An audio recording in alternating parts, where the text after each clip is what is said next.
مولا علی خود فرماتے سارے قرآن کا علم اللہ نے فاتحہ میں رکھا ہے، اور ساری سورہ فاتحہ کا خلاصہ اللہ تعالیٰ نے بسم اللہ الرحمن الرحیم میں رکھا ہے، اور پوری بسم اللہ شریف کا خلاصہ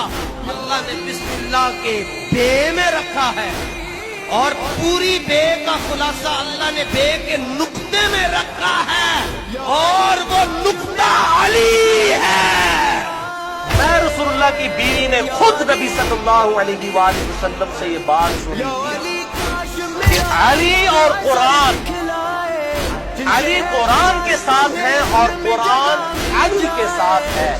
قرآن اور علی قیامت تک ساتھ رہیں گے، یہاں تک کہ حوض کوثر میں آ کر رہیں گے۔ علی قرآن کے ساتھ ہے، قرآن علی کے ساتھ ہے قیامت تک۔ یہ کیا میں نے جناب جگہ ہو چکی ہیں کہ بھائی قیامت تک جگہ جبل صفین ہے۔